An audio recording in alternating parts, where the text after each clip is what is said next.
पार्श्विक विस्थापन किसे कहते हैं?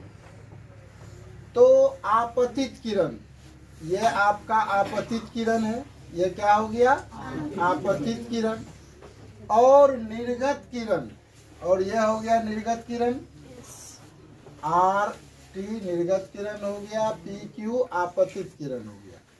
तो आपतित किरण और निर्गत किरण के बीच लंबवत दूरी को पार्श्विक विस्थापन कहते हैं।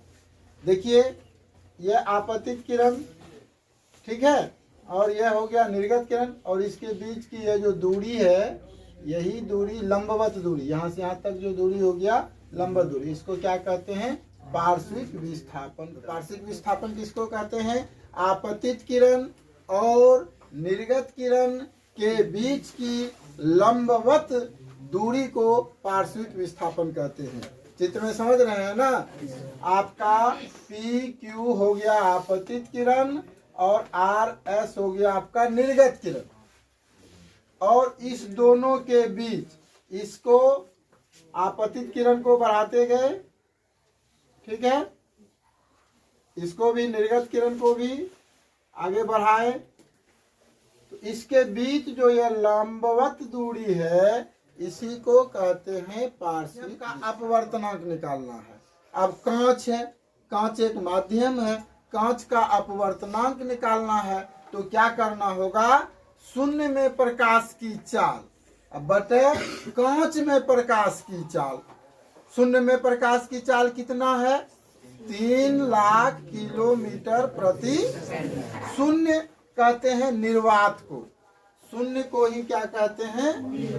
शून्य कहिए या आप उसको निर्वात कहिए, दोनों एक ही चीज है, ठीक है। शून्य और निर्वात दोनों एक ही चीज है। तो शून्य में प्रकाश की चाल मीन्स निर्वात में प्रकाश की चाल, तो निर्वात में शून्य में प्रकाश की चाल जितना है उसको बटे कर देंगे उस माध्यम में, जिस माध्यम का निकालना पड़ेगा अपवर्तनांक।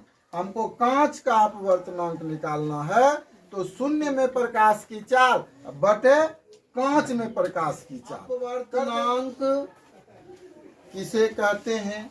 प्यारे बच्चों, किसी माध्यम का अपवर्तनांक शून्य में प्रकाश की चाल और उस माध्यम में प्रकाश की चाल के अनुपात को अपवर्तनांक। किसी माध्यम का अपवर्तनांक शून्य में प्रकाश की चाल और उस माध्यम में प्रकाश की चाल के अनुपात को कहते हैं। तो यहाँ पर देखिए, तो किसी माध्यम का अपवर्तनांक क्या हो गया? शून्य में प्रकाश की चाल बटे उस माध्यम में प्रकाश की चाल। तो शून्य में कांच का अपवर्तनांक हमको निकालना है। किस चीज का अपवर्तनांक निकालना है? कांच का। तो कांच का अपवर्तनांक निकालना है तो शून्य में प्रकाश की चाल कितनी है? 3 लाख किलोमीटर प्रति सेकेंड, और कांच में प्रकाश की चाल कितनी है? 2 लाख किलोमीटर प्रति सेकेंड। अब इसको कटा दिए तो कितना हो गया? 1.5। यह हो गया आपका कांच का। आपको वायु का अपवर्तनांक 1.003 है। उसके बाद पानी का अपवर्तनांक हो गया 1.33। उसके बाद है केरोसिन का अपवर्तनांक हो गया 1.44। एल्कोहल का अपवर्तनांक हो गया 1.36। कार्बन डाइऑक्साइड का अपवर्तनांक हो गया 1.63। बेंजीन का अपवर्तनांक हो गया 1.50 और पिघला क्वार्ट्ज का अपवर्तनांक हो गया 1.46। ये इतना आप लोग याद कर लेंगे तो कोई भी सवाल बनाने में। ठोस पदार्थ के अपवर्तनांक में बर्फ का अपवर्तनांक होता है 1.31। क्राउन कांच का अपवर्तनांक होता है 1.48 से 1.61 तक। फ्लिंट कांच का अपवर्तनांक होता है 1.53 से 1.96। माणिक्य का 1.71, नीलम का 1.77, सेंधा नमक का 1.54 और हीरा का 2.42। आपेक्षिक अपवर्तनांक किसे कहते हैं? दो माध्यमों के निरपेक्ष अपवर्तनांकों के अनुपात को आपेक्षिक अपवर्तनांक कहा जाता है।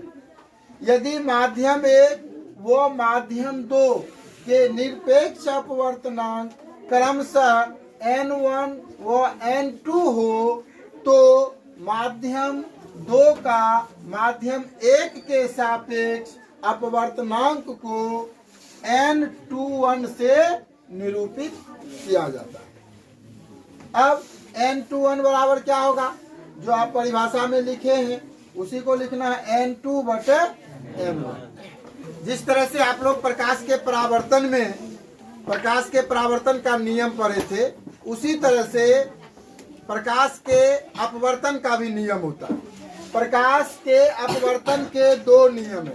पहला नियम है आपतित किरण आपतन बिंदु पर अभिलंब और अपवर्तित किरण तीनों एक ही समतल में होते हैं, तीनों एक ही समतल में होते हैं। और दूसरा नियम है किन्हीं दो माध्यमों और प्रकाश के किसी विशेष वर्ण के लिए आपतन कोण की जिया और अपवर्तन कोण की जिया का अनुपात एक नियतांक होता है।